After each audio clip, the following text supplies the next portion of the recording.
from the conversation, sharings of Linda, Lisa, Lamuan, that's the indigenous name of Carmen, and Agnes. I think you agree with me, especially with those raised in a Catholic seminary like me, that what we have heard is indeed an AWU experience. And, I have been teaching the Old Testament since 1999, and I think I will not teach in the same way that I've been teaching after listening our 4 conversation partners. When I Googled about what a roundtable discussion is all about, it says that the most important person in the discussion is the moderator. And so it says there that the moderator is important because he or she has to see that the audience will behave well. So let us now let's now join the conversation, and the microphones are available down there, and please, when you share, state first your name and the institution that you represent.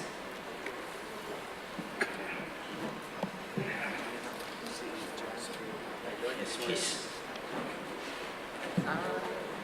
I want to thank all of you for your insight.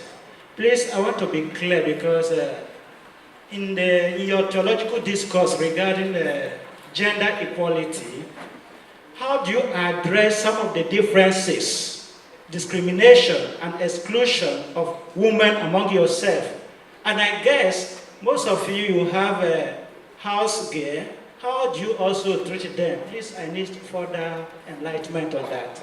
So let me just see if I understood what the question was, which is we're talking about gender equality, but how do we address discrimination against women by other women? Yeah. Was that the question? Yeah. Okay. Well, first of all, I think Linda was addressing that for most of your talk, because you were talking about women from the global north and how, especially in the beginning of feminism, there was inadequate attention to the diversity of standpoints. And I suppose I would say that there's while we may still pay lip service to that, I think there hasn't yet been enough self-reflection on the part of feminist ethicists, I would say, on the impact, particularly of the post-colonial perspectives. I think that has not been done, and particularly the race and class and colonial impact that Christian theology has had, and that women have, in a way, from the Northern Hemisphere, has been implicated in. And my concern really was that although we adopt and appropriate the language of post-colonialism, we have not, and I speak for myself, learned to represent ourselves as people who have been part of that tradition, because we have, for a great deal of the time, been paying attention to the way in which the women have been marginalized. So it's so that's what that would be partly my answer. That there are great disparities amongst women, and probably the economic disparities are amongst the greatest. And what I was arguing was that feminist theology, if it's to be genuinely intercultural, has to pay attention to that, and particularly to those, to the way in which different forms of marginalization come together to create really serious exclusions.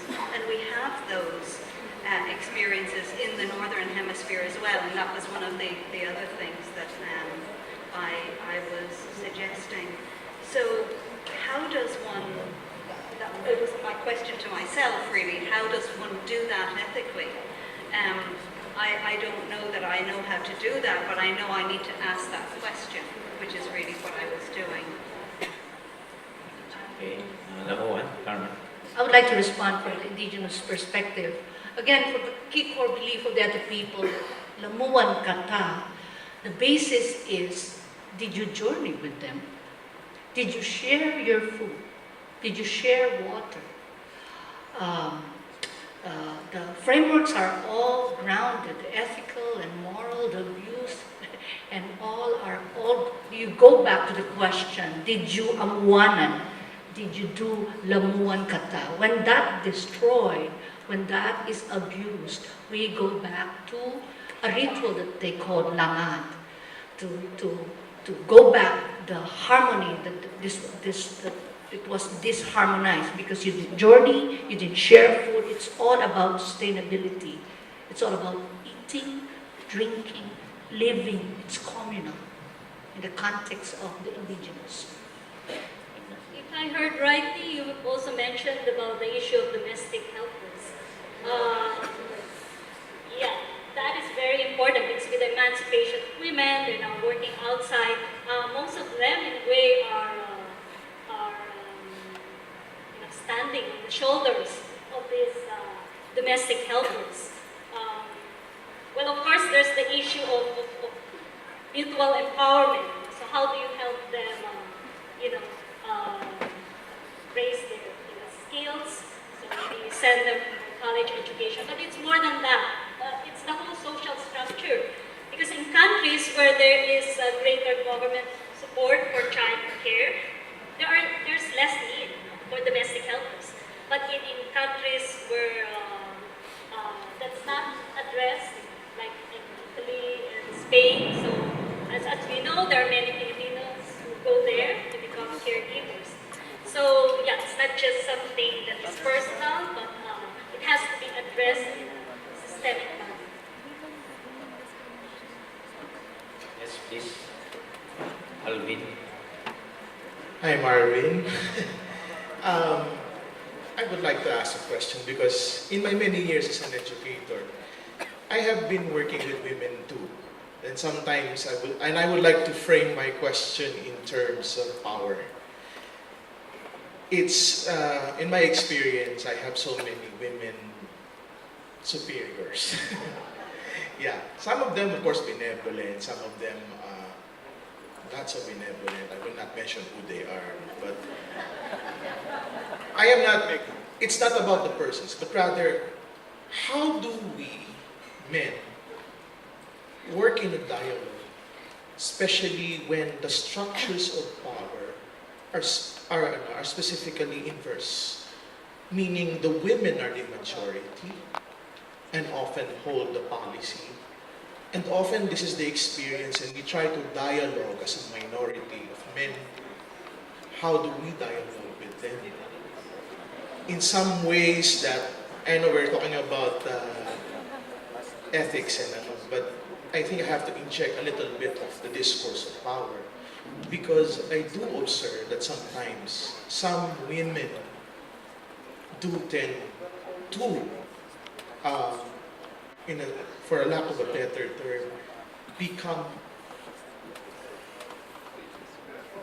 dominating over men, especially in decisions and policies. Sometimes it's not creating authentic dialogue anymore. It's a top-down decision. I know it's an explosive question, but it's something that we need to ano, kasi it's something that is a reality also when we try to encounter with our own dialogue as well, especially in talk of theology, in promoting mutual cooperation, in promoting liberative dialogues and theology. Well, in the field of education, women dominate. But if you look at who is the Department of Education Secretary, most of them would be men. Church. The church. And also in the church. But yeah, well, Filipino women are strong. And well, like with Ciudad Mystica, actually, in their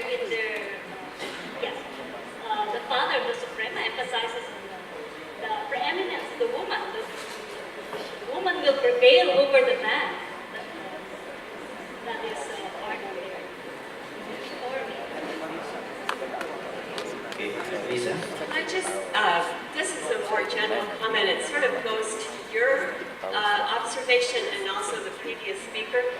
And it's just that, and also to what Linda said in response, we are all struggling toward better relationships for whatever situation we're in. There is no perfect community on this earth. I think that we can be allies of one another and try to recognize our shortcomings and learn from one another. But, you know, it's not as though all women are victims and all men are oppressors. And even when we are trying to be in solidarity, as both of you just said, we are always in very complex systems that place us in relation to other people. And it's not always just about sharing our food with the one who is near us, but why do people to whom we're related through institutions have more or less? So there are very complex relationships of justice and injustice, and we try to step up and take responsibility, but it's always a learning process, I think. Level one. I believe when a woman begins to dominate male on her position, abuses her position, demeans people, I believe she misses what it means to be a feminist. A feminist shares roles and responsibilities. My teacher is here, Elizabeth Tapia. When I am with her, when her presence is here with me, I just feel that presence of peace. Can you wave your hand up?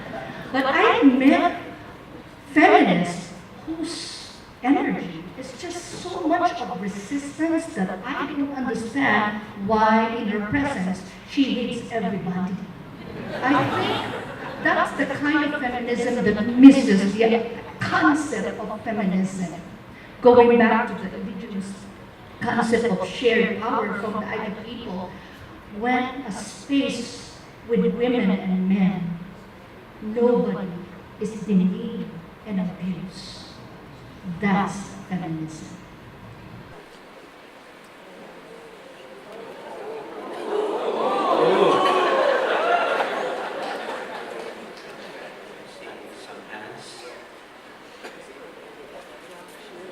Yes, the great teacher. Salamat. Now I am a learner. Thank you to each one of you for being here and for your important contribution. I think there's a dictum in feminist studies that says the personal is political. Is that correct? Yeah. Now I'm going to ask a personal question and you may answer or not. But I am curious. In the midst of many challenges, how do you sustain your passion for feminist ethics? I'm sure you have Carmen with the Aita, yeah? But I also want to hear from the rest. How do you sustain your passion for equality, in the midst of this global violence, in the midst of sometimes being rejected also, even in the academia?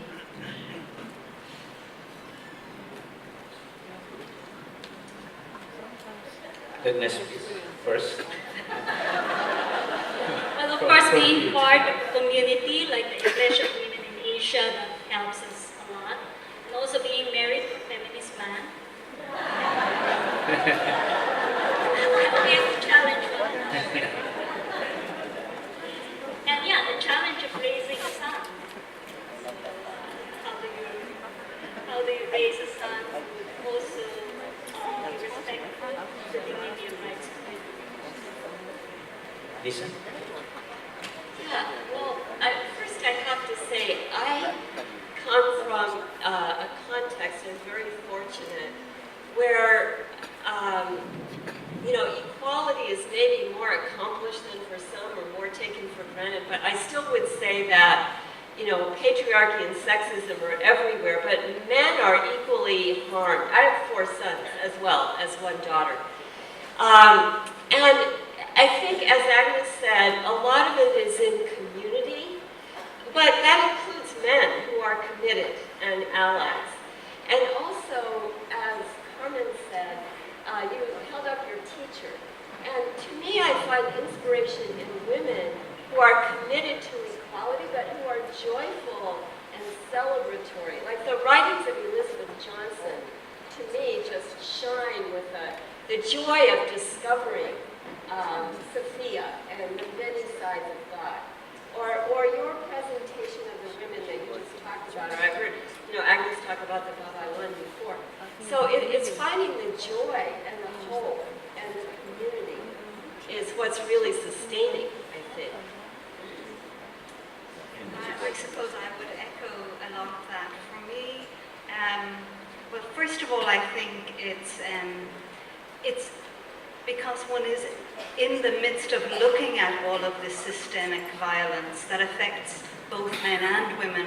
That really is the motivation, because one can see all around how lives are devastated by inequality and injustice and violence. And I don't, I've always remained hopeful, but it is through networks that are nourishing and their personal relationships. I think, as everyone said here, relationships with men and women who are feminist and committed to justice and equality is really, for me, my nourishment. I go to the common home. I swim.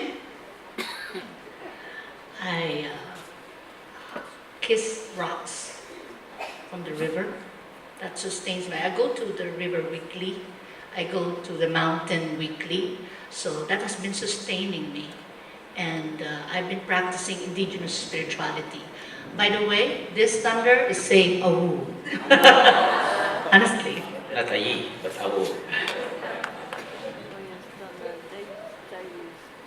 How about if we ask the great teacher what sustains her?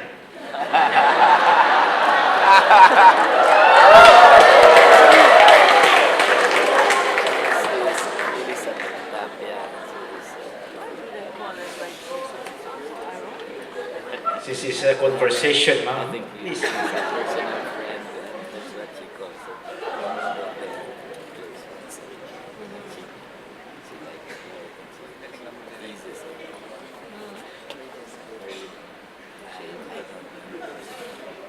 One of the things that sustained me is doing shibashi. It was taught to me by Sister Mary John Manazan in St. Scholastica's College, and also visiting my family in Bulacan. Now I live in the northern part of the Philippines, in Tuguegarao, very far from my own family. And when I miss them, I look at their pictures. And then once in 4 or 5 months, once in 5 months, I can come here to Manila. But one thing also I would like to confess to you, I debated whether I will attend this conference because I said, well, it's not Protestant conference, it's a Roman Catholic conference. But I said, I need to learn from my Catholic sisters and brothers and indigenous people. And the seminars that I attended, peace building and all that. So I am sustained by the strength of our people, and I am sustained also and inspired to learn from our international friends. More and more I discover that really, really we are in one world. Another point that sustains me is eating together, yeah, and Carmen, also, you are an inspiration to me.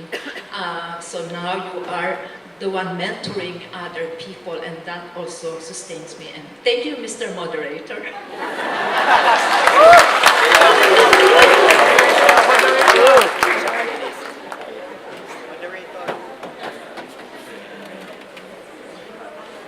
Then,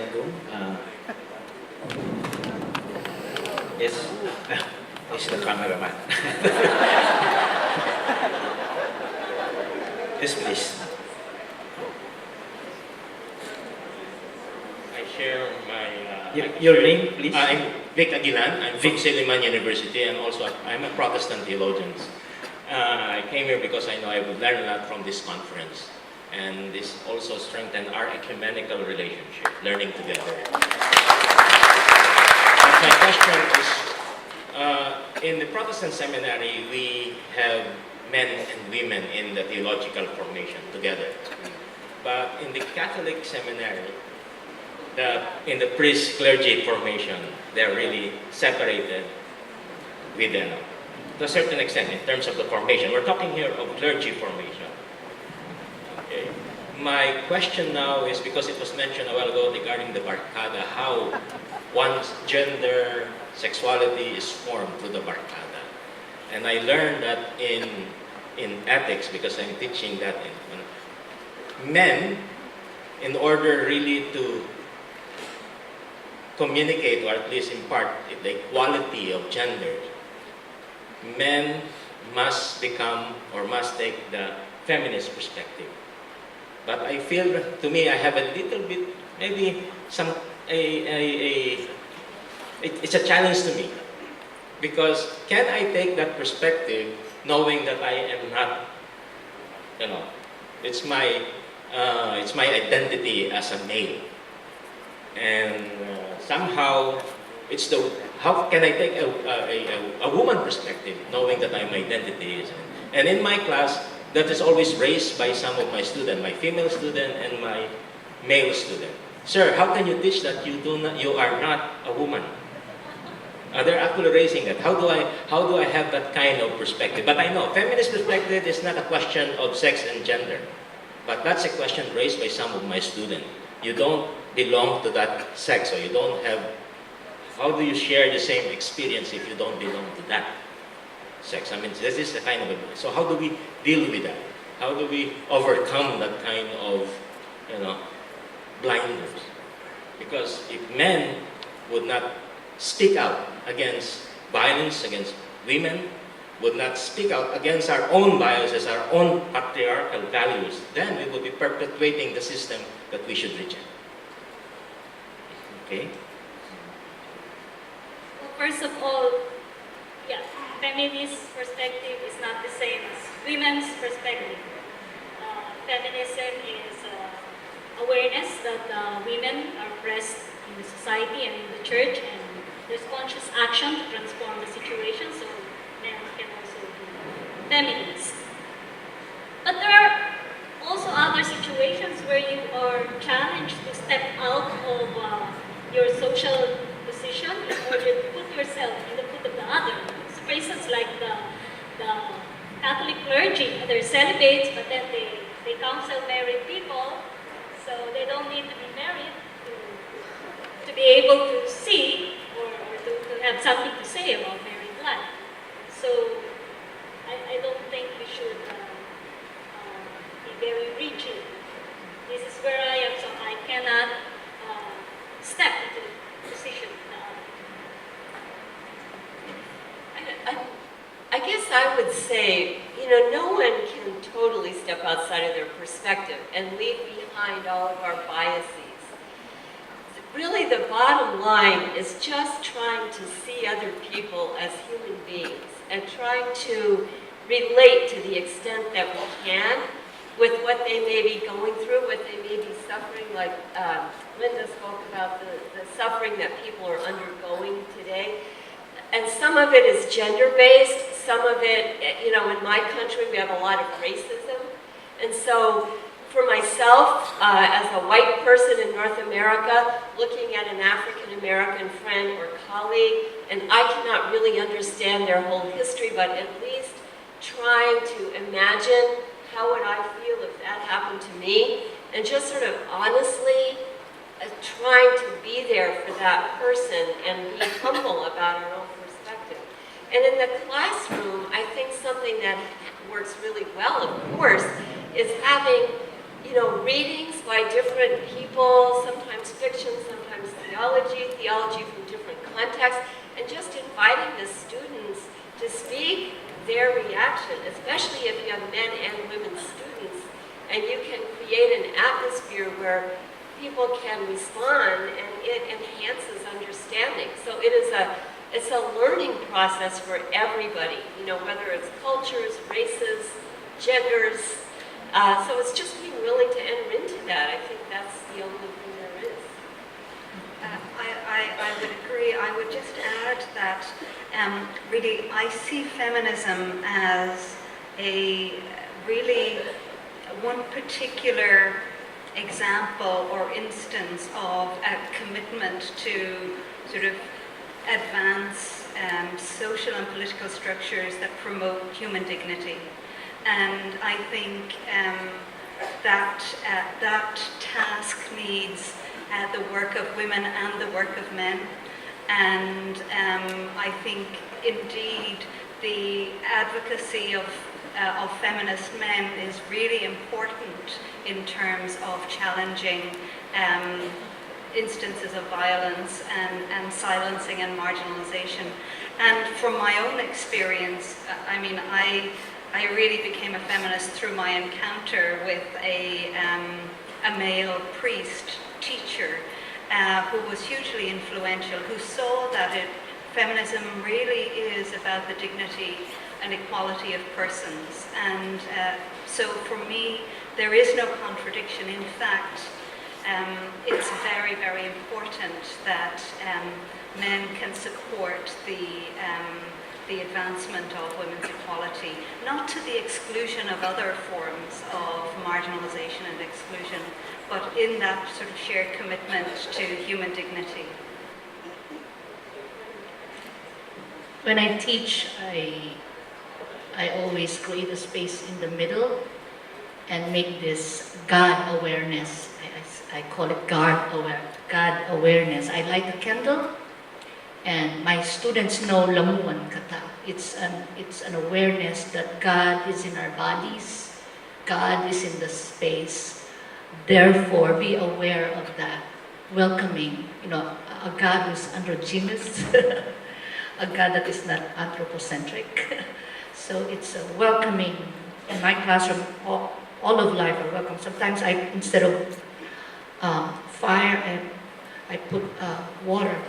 It's just a space of welcoming not only the bodies, human bodies, but the water that's in the midst of us. Thank you. And since the heavens have opened, we shall now try to close this session.